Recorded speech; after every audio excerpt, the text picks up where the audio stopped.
Hi there, and welcome on the journey to transform culture. I'm Steve, and I'll be your guide. Well, folks, hope you're having a fantastic day and an even better week. Today, folks, let's jump into a topic that revolves around walls. I know, right? Walls. And in actuality, the whole notion of walls is actually quite a significant and vast topic. I'm going to try to do my best. If I have to break it up into a couple videos, I will. But first of all, let's talk a little bit about walls. What do we mean by walls? Well, you could say boundaries, but boundaries are smart, right? So, if you have a small fence around your yard that keeps, the other animals and just general trespassers out, great.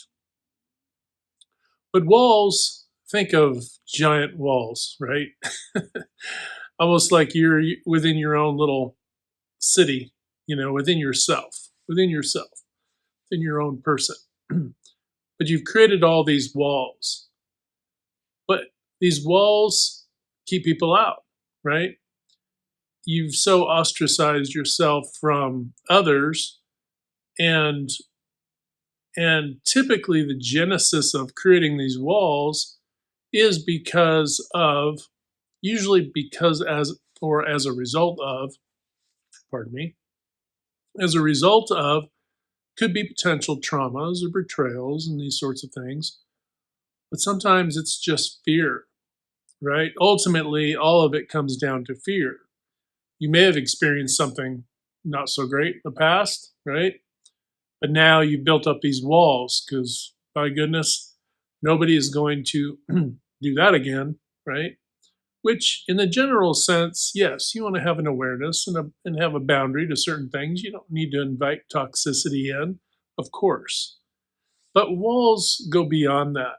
Walls keep people at bay, right? But they also keep you as much walled in as they do to keep others walled out, so that connection doesn't really take off and thrive. And what ends up happening is people begin to have very superficial relationships.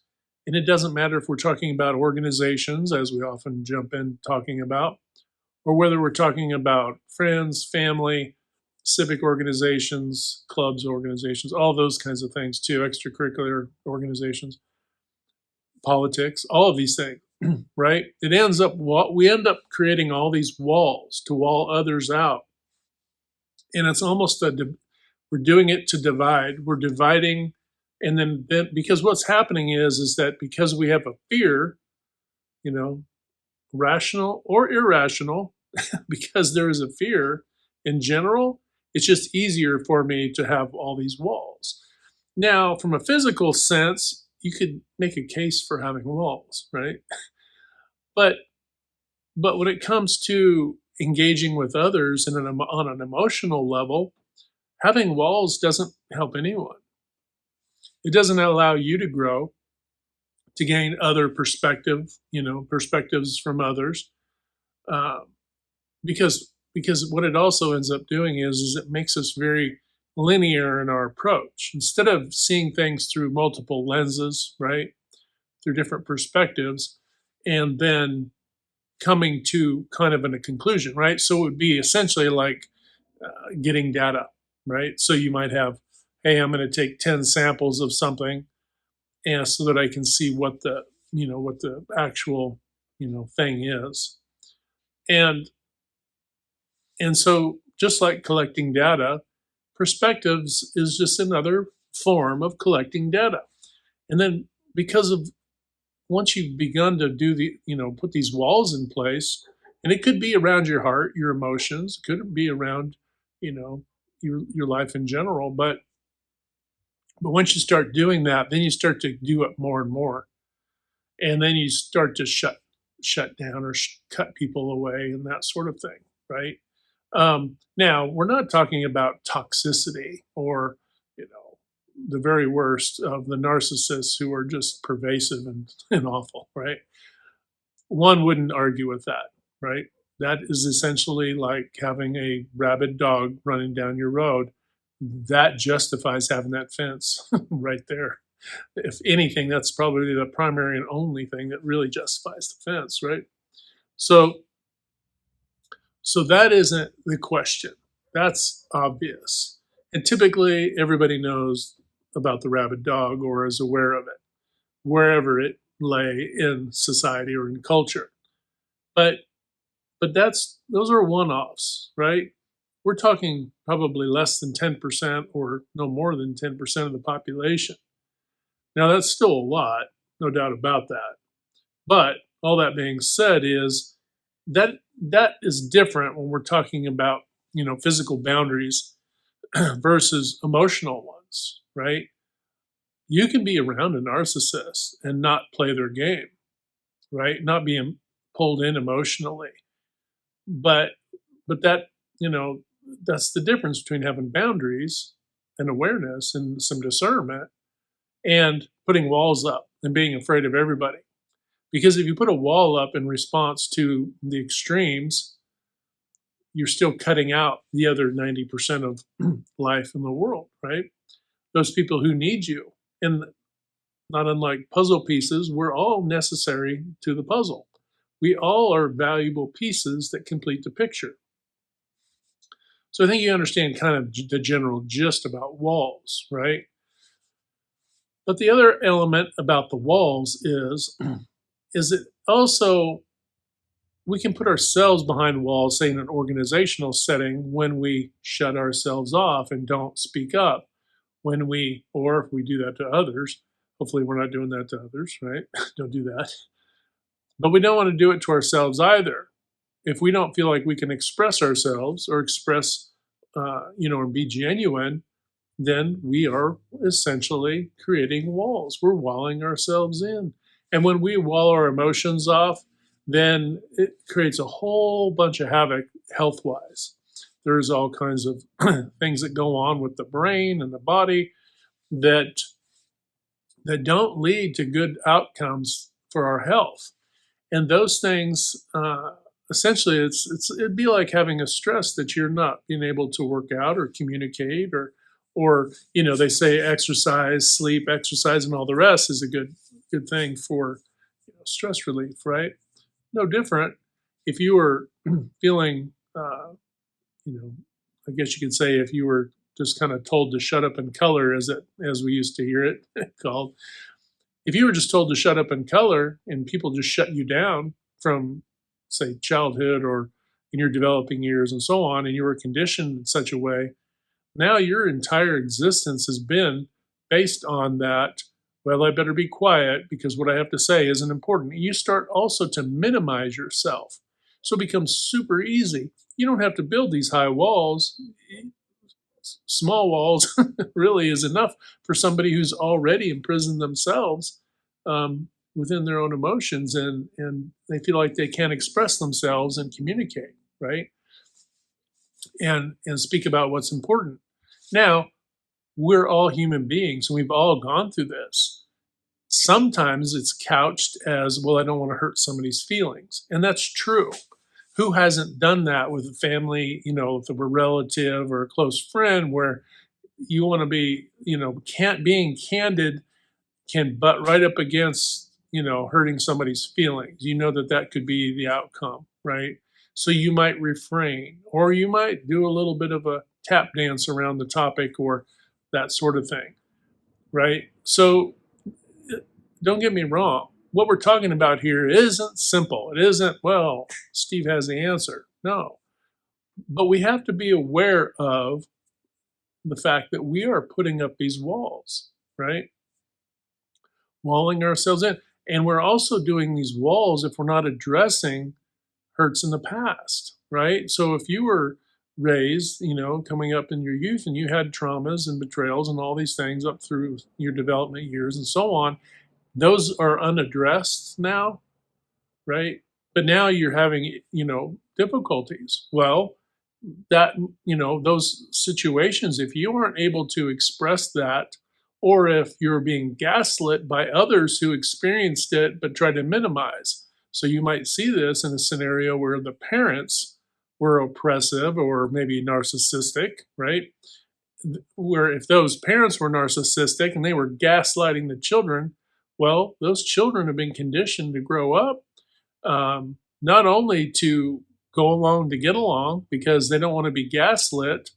So then all of their actions become as I don't want to get into trouble, so I better do this thing, right? Well, I know if I don't do this thing, I'm going to get into trouble. If I don't this, then it's fear based. And this fear based kind of preload, once you've done that, and then once you've gotten into trouble, and then felt bad about it or whatever the case may be, or maybe you were like, oh, forget these folks, but then they invited you back in, well, they just reset the narcissistic trip hammer. They reset it like a mousetrap and invited you back in, and then whap, and then you, oh, I'm not dealing with these folks again. And then see how this goes. It becomes a cycle. You pull away, they go, oh, it's all good and gravy now. And then they sucker you back in, and whap, the trap flips again. And you're just in a constant loop. You're stuck in a loop, right? And how do we break that loop? Well, it's like, you can go online to find all kinds of videos, and I recommend you do so if you were conditioned by narcissistic parents and that sort of thing, or you were influenced by narcissists in your relationships, all that stuff. I have been in those situations in different relational experiences, and what I have also come to learn is it doesn't matter if it was a dad or a mom or a other relative or whatever. If they are the type to kind of gaslight you, right, and poo-poo you and minimize you and do all those things, they're going to drive your self-worth down. They're essentially trying to drive your self-worth down. And what is that for? Well, some of it's for control, right? Some of it might be jealousy and, for control and manipulation of all manner. But but but you have to recognize it. But the answer isn't for you to create walls. This is what we're going to come back to. The answer isn't for you to create walls so that you don't experience a healthy life, right? You need to be able to experience a healthy life, but you're not going to be able to do that if you've allowed some experiences to shape all of your interactions with people, whether it be personal, professional, all of the facets of life, right? Because you're closing yourself off. We're all human beings. I've been down a similar road, and I've had that occur to me as well. And I had to stop and do some self reflection. Wait, right? Because you have to ask yourself, wait, is this person what they're saying true? Well, no, that's not true, right? You have to kind of check yourself, right? Because somebody can gaslight you into thinking you're this or thinking you're that or all these things when that may not be the case whatsoever, right? So these are the things, and a person who's self reflecting will do a quick analysis and go, wait, did I come across like that? No, I didn't.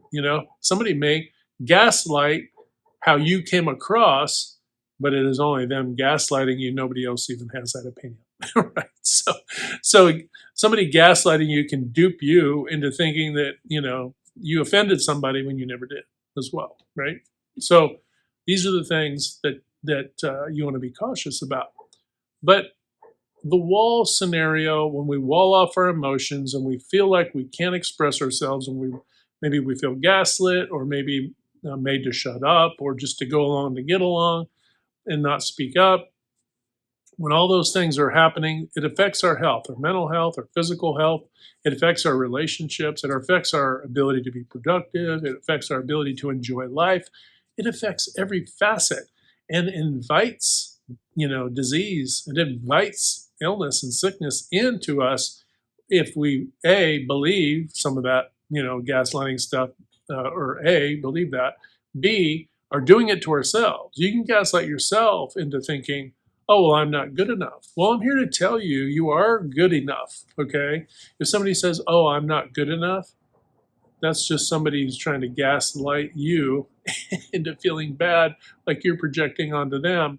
if you never even said these words, right? So it's like a big setup, really. It's a big, a mousetrap type of a scenario. Again, oh no, no, you're good enough. Well, of course they're good enough, right? Of course a person is good enough. In one sense, we're all good enough and we're all not good enough, right? But that's just life, right? We're not perfect. You're not going to be perfect. There's going to be somebody who's not satisfied with you about something in every facet of life. What you have to remember is that you're good enough to keep trying to be and become the best you that you can be, right? You're the best person that you can be as you go. But that you should also um, use this situation where somebody made you feel less than and you walled yourself off, and that the only way for you to let those walls down is to then become perfect. That isn't healthy. If you can't be accepted with your, with your foibles, right? With all of our imperfections, if you can't be accepted as a person who's trying to improve on their own trajectory, on their own timeline, if you can't be accepted on your own journey and your own path, understanding that everybody has their own path, not everybody's path is the same, right? Not everybody's objectives are the same. Not everybody's vision for life is the same. Not everybody's calling in their life is the same. Some people don't figure out until very at the late stage of life what their calling is. Some people learn right when they're kids who they want to be. Oh, they want to be a doctor, a lawyer, or this or that, or whatever.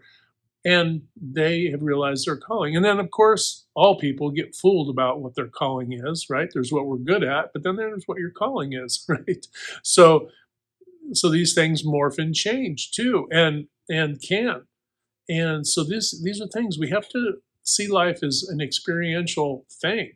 We're learning, we're experiencing, and then we're learning from those experiences, just like we're learning from different perspectives. Hopefully, you're learning from our conversation here. But what I want to bring it back to with walls is this: it is not just affecting individuals. You might watch this if you made it this far and think, Steve, this has nothing to do with me. I don't have any walls, and the walls I have are pretty insignificant. And yeah, I chipped away at them, and who cares? Well, okay, if you're a leader or an owner in an organization, if you don't create an environment where people can speak up, this is the other aspect of this. If you're not creating an environment where people feel open to discuss what's going on and to address things, if you don't do that to create a healthy organizational culture, then what you're doing is you're just perpetuating the same as what existed before, and that is that people just shut up. They just shut themselves up, shut themselves down, walled themselves up. I'm going to do my work. I'm not going to participate, and then your productivity and your quality continue to suffer. You know, sometimes I have to bring this up because some owners and some leaders only understand it when you put it this way. You aren't struggling because your people aren't trying hard enough. You're struggling because you aren't engaging enough with your folks and you're not allowing them to express themselves. Bottom line, you are by omission not understanding and doing these things to provide a healthy organizational culture. That is singularly towing the line of your performance, your quality, your on time delivery, your productivity, your bottom line. You are sabotaging your own bottom line to be linear thinking problem solvers, to not see things through enough perspectives and not listen to enough of your team, to not allow them to voice what's going on, right? And when there is conflict, because there will always be, because if you're just shutting them up or gaslighting them, right, by being just kind of a meme culture, right, dismissing, dismissing, minimizing folks, shutting them down, gaslighting them, versus creating an open culture of discussion and where people can speak their mind and contribute. When you're doing those things, you're directly responsible for your poor performance. You are directly responsible for your poor performance. And individuals on teams, when you allow yourself to be walled off and you're not brave enough to speak up, you are directly responsible for your own poor performance. And by proxy, the rest of the team as well, just like. So there is no us and them in this situation. It is all of us. It is all one, right? Is one team, right? One team from the top to the bottom, one team from the ownership all the way to the newest employee who just walked in the door today. You're all responsible for your performance and your results. So this is why we're talking about this, and we're bringing up the idea of walls, because when you wall off your emotions, you wall off your contribution, when you wall off because you don't feel accepted and all these things, or you don't provide an environment where people feel accepted, then you are sabotaging your performance. By proxy, right? Well, I'm say by proxy, you absolutely are. You're sabotaging the customers. And when you're sabotaging your performance and the customers, you're sabotaging the economy. And this is exactly why we have $7 to $8 trillion of the GDP laying on the floor in waste. This is exactly why. It comes right back to the heart, to the heart and the mind. Heart, mind. Heart and mind. It comes back to the heart and mind. If you're not locked in technically and with your flow and your processes and your systems, but your heart isn't also in it, right? You're not in it, right? You don't see your team as the most ideal family you could ever create. If you were going to create a family, this is your opportunity to do it. So what's stopping you from doing it, right? There's nothing stopping you.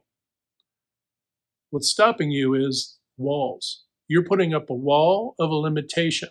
And if you don't want your team to have limitations, then you can't have limitations, right? It starts at the top. Your limitations were only going to be emulated. Your ability to open up the crowd and to be vulnerable, right? To show vulnerability to your team is going to allow them to be vulnerable enough to share, right? Vulnerable enough to speak up. And that's what you want. All right, folks, just a conversation today between friends about walls. Remember, hit that good green domino 3 to 5 times a day to uplift, motivate, inspire, and just encourage folks. And when you do that, not only are we helping to improve culture, all of culture, but we're improving our own lives as well. And we are removing those walls when we do that. All right, folks, have a fantastic day. Hit like, share, and subscribe. And until next time, we'll talk to you later.